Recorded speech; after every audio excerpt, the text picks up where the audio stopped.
One of our dearest, closest friends, their 30-year-old son recently bought a condo. Mom and dad are retired, and through great discipline, through great savings, through great struggle, and we can and hopefully will have an episode with this dear friend on this very subject, said to me the other day over coffee, I'm kind of thinking of just paying off Tommy's condo for him. I said, really? Glasses slid down the nose. Really? Tell me more. Well, we're blessed, and I hate to see him struggle. Sure. Right? They're tired of seeing him struggle. My friend who I was having coffee with was just going on. I said, that's very interesting. We got to a point in the conversation where he said, what's up? And I couldn't help myself. I said, why would you take that gift away from him? The gift of? Struggle.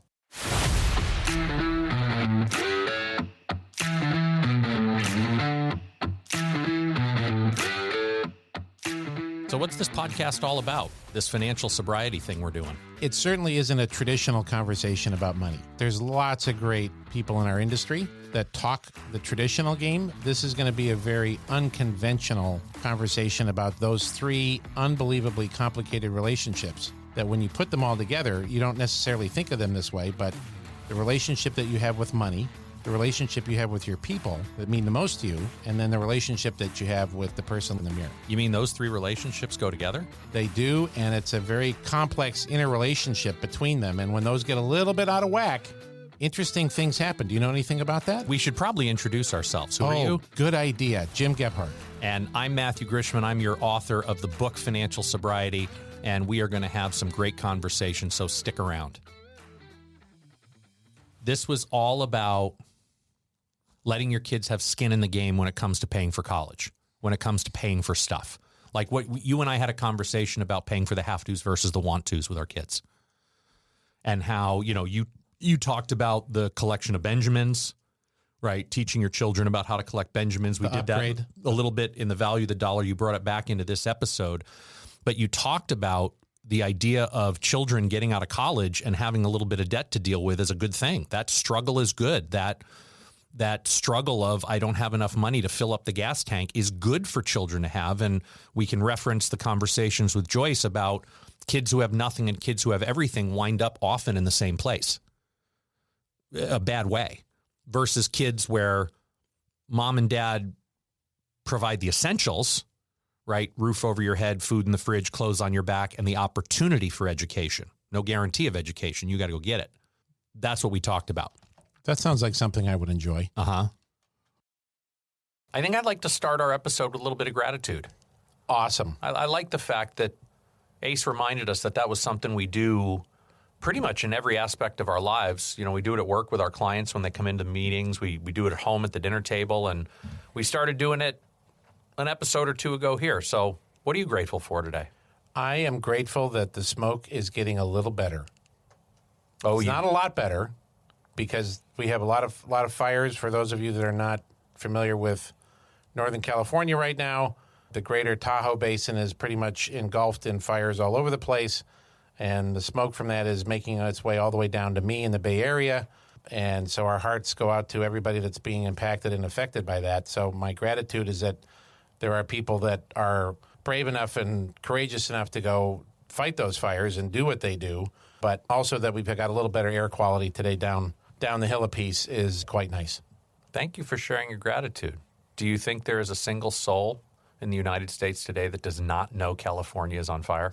Yeah, there's probably a few. Oh, okay. Well, hopefully... Because if they're taking our advice, they're not glued to the Jumbotron all day long. There you go.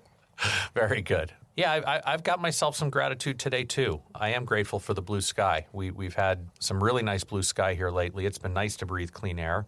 I'm also super grateful about the fact that today marks a major milestone in Team Grishman and our family.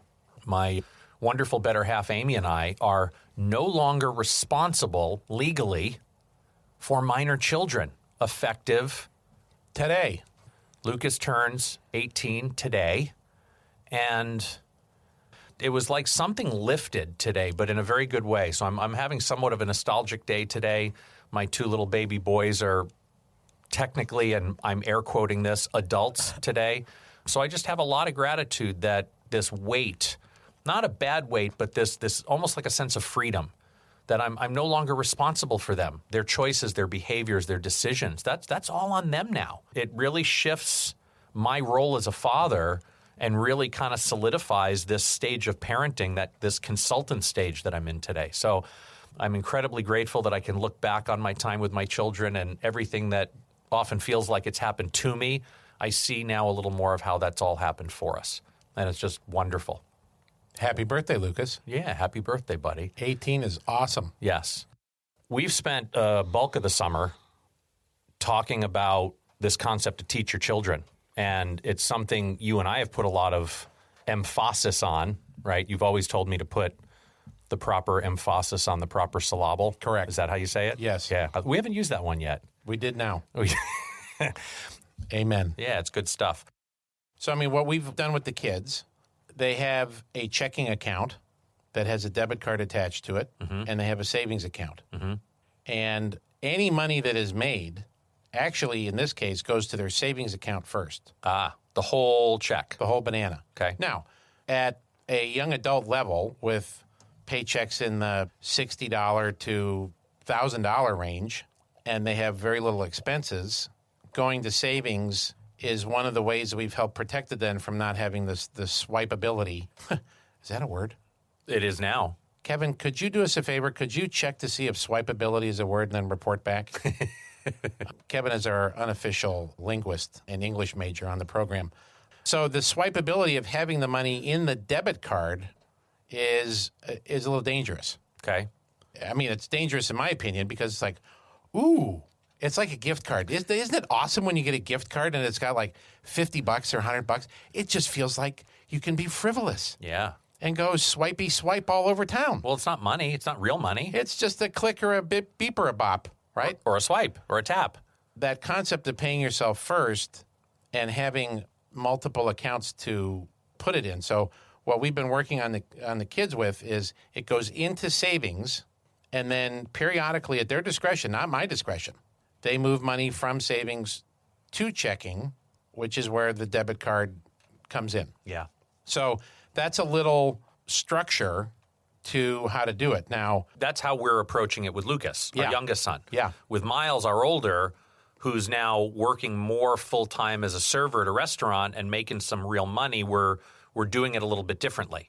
Interesting. With him, what we've and he's also at the age where I can introduce this concept, right? I'm as a parent in full consultant mode with him, right? No more coaching, no more copping. It's all consultant mode. So I really allow him to drive the bus and come to me with questions about what to do with this payroll money that he's getting, with these direct deposits that he's getting. And one of the things that he's been open to hearing me talk about is the most profitable and most valuable investment he could ever make. Amazon. Guess again. Apple. No, sorry. GameStop. This was the conversation he and I had. I played a little guessing game. Sorry. Keep going. Bitcoin. You're getting closer. Not really. You're getting further away. A trip to Vegas? Ooh, that could be the best gambling experience of your life. Okay. Because at least there where you lose money, you could get comped a free meal or two. No, and obviously we're having a little fun with this. But he is open to this idea of the best investment you could ever make is in yourself. Your ability to create wealth in this world is really based on you creating the best version of you to go out into the world with your skills, with your gifts, with your unique abilities, and be able to create wealth for yourself based on your ability to connect with people, based on your ability to move people, motivate people, solve problems for people. And the more you invest in this being, this person, of being the best version of whatever this person is meant to be, is directly connected to your ability to create that wealth. And he learned that in high school or college? Of course he did not. Oh. Of course he did not. I see. And this is why we do this. Right. This is why we do this. I mean, this is so much of what I've learned through your example, you and Beth, and the way you've raised your children, our friends Bo and Dawn Eason, and some of the things that they're doing with raising their children, and how I've learned from that and been able to take that to my own boys. And what I'm trying to help Miles with now with this job is before he goes out and pays anyone else, let's just consider the first 10% of what you bring in every month goes into this savings account that will call for, lack of a better term, which I appreciate what the banks do now is you can actually title and name your accounts, right? I love Nickname the the accounts. Yes. Let's call this the invest in yourself bucket. Yes. And 10% goes into that. Well, what do I mean by the invest in yourself bucket? I mean, this is money set aside for Miles to become the best version of Miles, to improve his skills, improve his health, improve his image, whatever opportunities he might come up with. I mean, he wants to go be a pilot. It's expensive to become a pilot. I thought so. Yeah. So how do we help Miles get to a point where he can become a pilot and create this opportunity for himself? This is where some of this invest in yourself bucket could happen. Wait a second. Wait, slow down. Are you like over-caffeinated today? No, I only had 1 cup of coffee this morning. Jeez, Louise. Why don't you just pay for them? Why don't you just do it? Well, that would be easy. I know, but why should he go through the struggle and strain of having to have an invest in yourself account? Why shouldn't he just be able to go? I'll tell you why. Okay. My parents paid for the first 3 years I went to college. They paid for it. It was easy. How'd that work? I was asked to leave college. I love how you say that. That is so. That's so pleasant. I was invited to take a sabbatical. It's like my friends in the British culture when they lay off 45 million people. Victor, you've been made redundant. Well, I was made redundant at the great State University of New York at Albany. Gotcha. I have a letter in my safe that I look at every so often just to give myself the much needed dose of humility that I need for that day. From the Dean of Student Affairs, Sum Bak Kim. I will never forget that man as long as I live because he gave me one of the greatest gifts I ever needed, which was a lesson in how to value what's given to me because I did not value what was just given to me. And at that point, my parents gave me the gift of being responsible for the cost of whatever future education that I would pursue. And so that summer, I went to community college at Nassau Community College. I got a 4.0 that semester. That effort at Nassau Community College got me immediate reentry back to the great State University of New York at Albany, go Great Danes, where I had to complete 3 semesters to finish my senior year. So I was still able to graduate within 4 years. Now I'm paying the bill, so you better believe I'm getting this done as quickly as I can. And by the summer after I was scheduled to graduate, prior to my sabbatical, I took 1 extra summer of 18 credits worth of classes. And those 3 semesters back at SUNY Albany, when I was paying the freight, my grade point average was a 3.9 between those 3 semesters. And I was able to get above the 2.0 that I needed to get that glorious piece of paper that say I finished. So, ladies and gentlemen of the jury, I rest my case. Yes, that was a gift. Drop the mic, walk out of the room. That is why you want them to have skin in the game. Yes. For me, I want Miles to appreciate his accomplishments because he had skin in the game. I want him to value it. I don't know that he necessarily would have the same lack of work ethic that I had because something was given to him. I do believe my children value that stuff more than I did as a kid. But still, there's something about the pride that I felt after that, here I had failed so miserably, but yet came out on the other side so successfully, and it was something that I did. I paid for it, and I got her done. And I felt really good about that, and that's a gift I want to give Miles. I know we are on a tangent relative to our scheduled pre-Nick's Tacos lunch today, but I have to share another story, and that is of one of our dearest, closest friends who their 30-year-old son recently bought a condo. Mom and dad are retired, and through great discipline, through great savings, through great struggle, and we can and hopefully will have an episode with this dear friend on this very subject, said to me the other day over coffee, I'm kind of thinking of just paying off Tommy's condo for him. I said, really? Glasses slid down the nose. Really? Tell me more. Well, we're blessed, and I hate to see him struggle, and I let the line out. This was just like one of those, I think I could get into fishing, by the way. I'm a little all over the place, I realize. But yeah, you didn't have any coffee today. I think I could be into fishing. I think the peace and the beauty of the process, anyway, the analogy coming from this diatribe is I was just letting the line out. Sure. Right? They're tired of seeing him struggle. My friend who I was having coffee with was just going on, going on, going on. I said, that's very interesting. Did you hear the helicopter overhead? Exactly. Or the bulldozer. We got to a point in the conversation where he said, what's up? I said, I find it, and this is a friend that is very thoughtful and meaningful in everything that he does, one of the most intentional people I've ever met. And I couldn't help myself. I said, why would you take that gift away from him? The gift of struggle. Yeah, there you go. So we'll get back on track here, but we're still. I mean, I know this feels tangential, but this is center of the bullseye with helping our children learn how to invest in themselves. So if you're a grandparent, thank God, listening to the show, because I had this conversation yesterday with clients, who are grandparents, who want to open 529 plans and max fund the college programs for their grandchildren. I get it. Ladies and gentlemen, let me be impossible to misunderstand. I get it. You hate the concept of seeing a loved one struggle. And we've always been taught from generations behind us that it's our mission in life to make it easier for future generations of our family. And I would argue to my core, to my deathbed, that it is the very struggle that you and I have had in life that if you can take the time and pause and see how that's a gift, that have made us who we are today. Well, come on. The gift of just being resilient in times of adversity.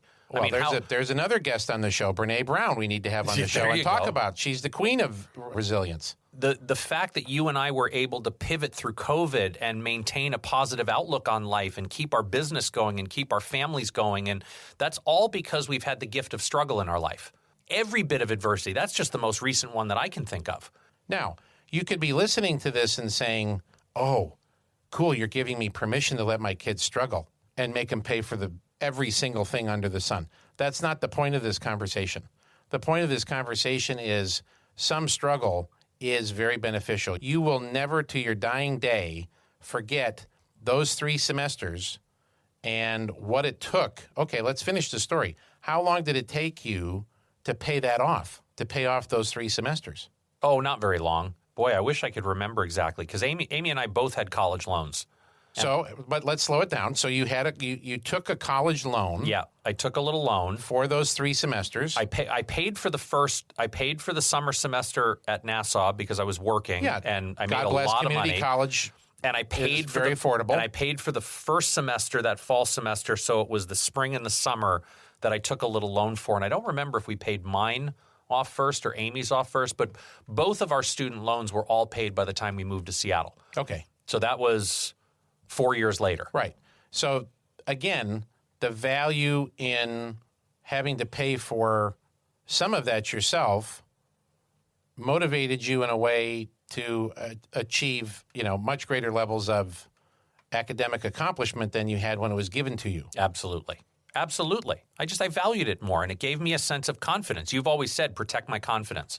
I didn't know I was doing that back then, but I could look in... It's the indirect route. Oh, yeah. I mean, I could look in arrears. We always talk about measuring progress in arrears, and I can look at how that experience helped build a certain level of confidence in me that I was capable.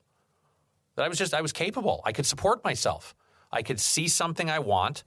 I could go do what I want. I could pay for what I want.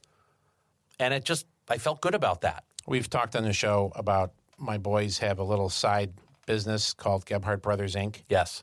And they do, they wash cars and take out the garbage and check your mail and water your plants and walk the dog and feed the pets when you're away. I'm listening to the boys the other day talking about a PS4, a PlayStation 4. Right. That a friend of theirs is willing to sell them for about $175. And what I have subsequently come to learn about the secondary market of the PS4 is that is way below market. So if you're a value investor, that's a good price. They could flip that. You want to buy as many PS4s as you can for $175 because you can probably sell them for $350 or $400. I was going to say, so the bid's $175 and the spread pushes the ask up to like $300 or $400. Thank you very much. There you go. I'm listening to this conversation. I can't help myself. But I let him go. Now, what I thought they were going to do initially was going to come to Papa-san and me, and go, hey, we want to buy this PS4 for $175. Can we have the money? Blah, blah, blah, blah, blah. No. I heard them say, with the jobs that we have coming up, we will have more than enough money to pay for this PS4 at $175. Now, where I couldn't help myself was as a value kind of guy. Yeah. I did interject in the conversation and go, now you realize, fellas, you could flip that thing and double your money. I was going to say there might be an arbitrage opportunity here. Did you get into that with them? And I mean, their eyes got like saucers at the thought of this. And one of them, I don't know how the rest of the story went down, but I think one of them spilled the beans with the friend that they were buying it from. And they blew the deal because they wouldn't sell it to him because one of them was a numbnuts and so you told him, "Oh, that's a really good deal. Thank you, Susie." You need to have a conversation with Jack and Grant about this concept of inside information. You need to teach them about how there's private information that we have as a family that we don't let the public know.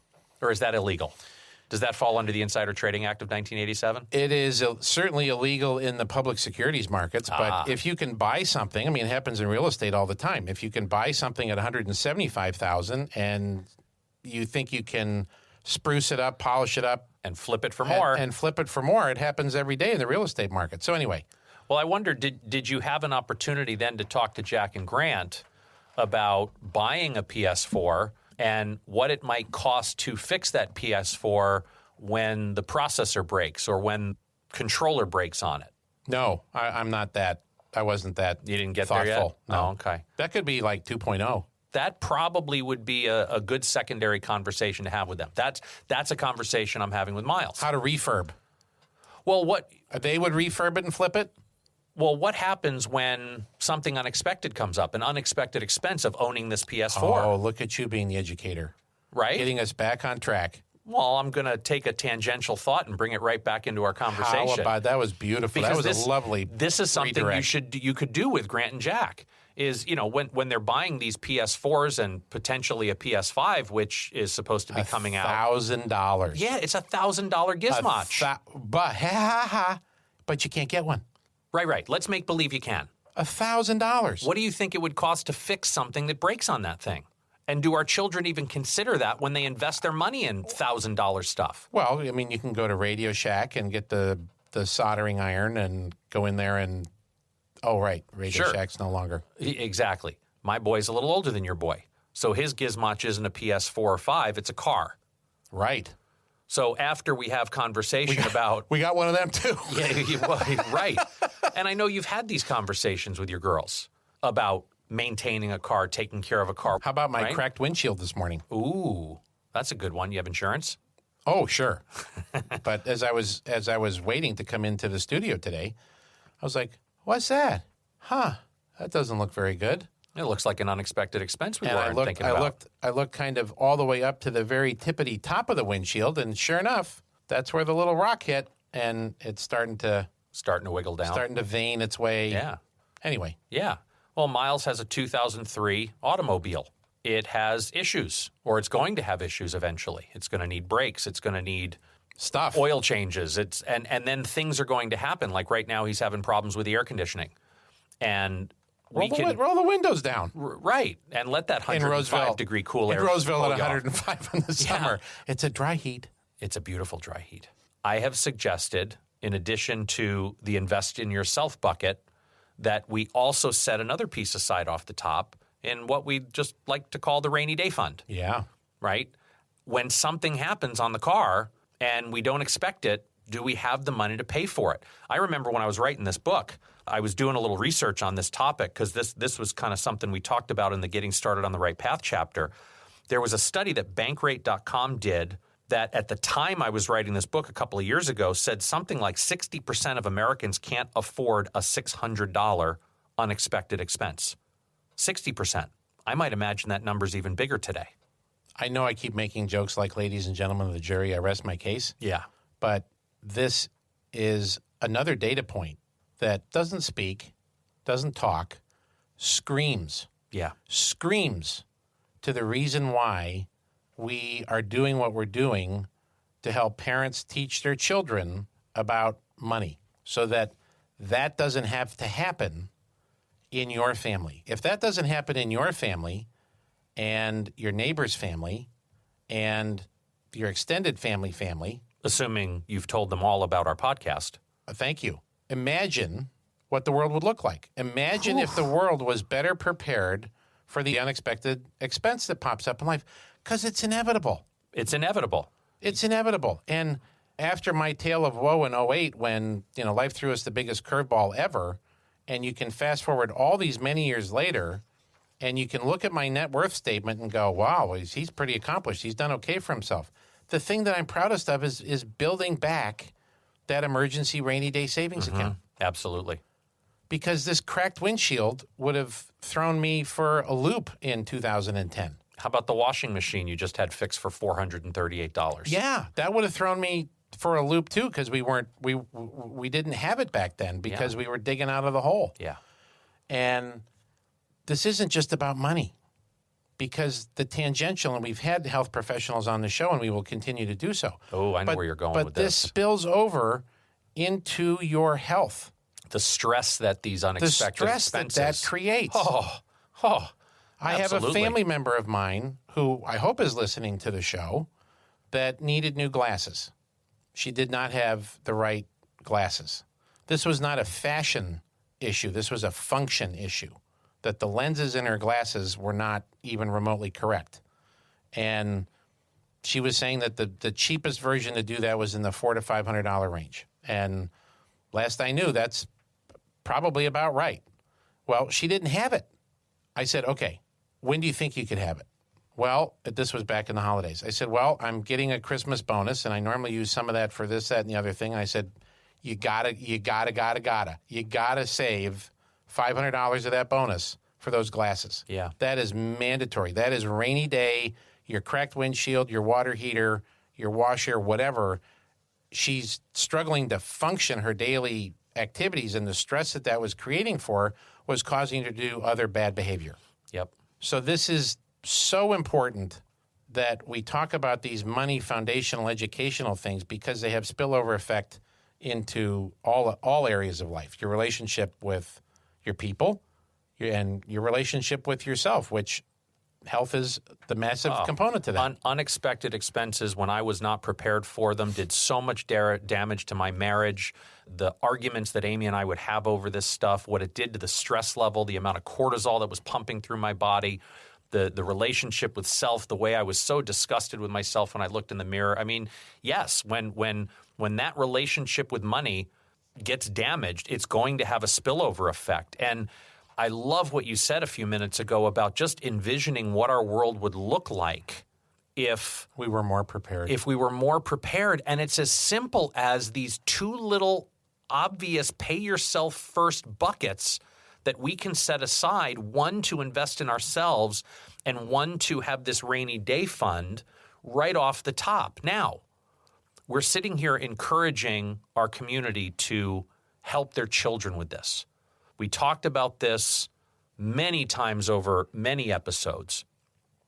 Do our children necessarily do what we tell them to do, or do they do what we show them to do? Through observation. Through our action. Yeah, that was the greatest advice. God bless Jerry Pruitt. I hope he's still alive and doing well. Maybe he's even listening to the show today. But a dear friend I worked with back in my Aetna days, and when Emily was born, he reached out to congratulate me. And I said, Jerry, you've been a parent a long time. Do you got any advice for me? He said, yeah, it's not what you say. It's what you do. Yes. In his beautiful, simple Alabama accent that I can still hear ringing in my ear as if it was yesterday. And it's almost 21 years ago that he said that to me. And I can mark that time because that's how old Emily is about to be. The best way to teach your children how to pay themselves first is to do it yourself. You have to lead them with your actions and show them. And here's the really cool news about the rainy day fund. What happens if nothing happens? What happens if I don't have an unexpected expense? What could I possibly do with all of this savings? Well, maybe it becomes a treat yourself bucket at the end of the year. Right. Right? Maybe there's a trip you've been really wanting to go on. Absolutely. So, I mean, you can take this concept of these pay yourself first buckets with the rainy day fund, with the treat yourself first fund, and you can keep going with it. I mean, as I know we've talked about before, we have a Christmas account. Yep. And X number of dollars automatically go from our bank account to this savings account for the Christmas fund. Well, I'm going to tell you a secret. Yeah? Yeah. I won't tell anybody. It's going to be overfunded. Ooh. Because I've been putting in more than less. Sounds like you got a Valentine's Day fund coming out of that, too. Well, God bless Lizzie does not. She doesn't celebrate that holiday? She's not a big fan of the Hallmark holiday called Hallmark Valentine's holiday. Day. Yes, thank you. So I mean, I don't know what it's going to go. Awesome. I don't know what it's going to go to, but I can tell you the comfort and, as we've often said, the position of strength that comes from having excess savings. Yes. And hey, don't get me wrong, we have lots of things that we spend money on, both intentionally and sometimes unintentionally. Yeah, but those spends happen after you pay yourself first. Yes, correct. You don't pay anybody else Correct. until you pay yourselves first. And that is the example that we are encouraging our friends here at Financial Sobriety to show their children. Show them that through their actions, it can automate through your bank accounts. Make it automated. Oh, and these are conversations and ideas about how to pay yourself when you've got children that are just getting that first job. So we got to make this a wrap because the first TACO is here. Oh, the first taco is here? Yeah. Ooh, nice. Thanks, gang. That's a wrap. If you like what you heard, leave us a review and be sure to subscribe. And check out our website, yourfinancialsobriety.com. Thanks again for listening today. Here to help you find more clarity, confidence, and capability along your journey into financial sobriety. I'm Matthew Grishman. And I'm Jim Gebhardt. Be intentional with your money. Jim Gebhardt is a registered representative of and securities offered through Brokers International Financial Services, LLC, member SIPC. Jim Gebhardt and Matthew Grishman are investment advisor representatives of Gebhardt Group Incorporated, a registered investment advisor. Brokers International Financial Services, LLC, and Gebhardt Group Incorporated are not affiliated. The opinions in this podcast are for informational purposes only and are not intended to provide specific advice or investment recommendations. To determine which investments or financial advice may be appropriate for you, consult a financial advisor prior to investing. Any reference to market performance is based on historical information, and there is no expressed or implied guarantee of future performance. Opinions expressed on this program do not necessarily reflect those of Brokers International Financial Services, LLC. The topics discussed and opinions given are not intended to address the specific needs of any listener. Gebhardt Group Incorporated does not offer legal or tax advice. Listeners are encouraged to discuss their financial needs with the appropriate professional regarding your individual circumstance.